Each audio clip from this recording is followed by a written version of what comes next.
আর পারছি না গুরু, সেই নার্সারি থেকে শুরু।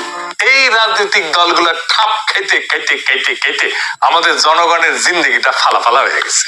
এই রাজনৈতিক দলগুলোর নেতারা তো আছেই, এরা শুরু করে টাকা কামানো, তাও অল্প স্বল্প হইলে হয়, হাজার হাজার কোটি না হইলে এদের কোটা পূরণ হয় না, স্বপ্ন পূরণ হয় না, খায়েশ মেটে না, ক্ষুধা যায় না।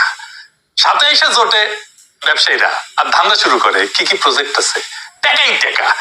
আর তো আছে আমলারা, সবকিছুতে টাকা, প্রজেক্টে তো টাকা আছেই, সাথে প্রমোশন, ট্রান্সফার, পোস্টিং এর ডিস্টিং ডিস্টিং টাকা টাকা টাকা। আর এই যে রাষ্ট্রের রিসোর্স, এদের উপরে দখল, এটাই পলিটিশিয়ানরা ছাড়তে চায় না। এই এত টাকার মধু এটা ছাড়তে চায় না। একদল যায় খাওয়ার জন্য, আরেক দল রেডি থাকে। আর এই খাওয়া খাইর আনন্দ যেন নষ্ট না হয়, সবাই মিলে যেন মিলে জুলে খাইতে পারে, সিস্টেমে আসে, তাই চায় আমলা, প্রশাসন, পুলিশ, মিলিটারি, ব্যবসায়ী সবাই। আমলাদের তো সমস্যা নাই, আজ আওয়ামী লীগ, কাল বিএনপি, পরশু জামাত, তারপর দিন এনসিপি,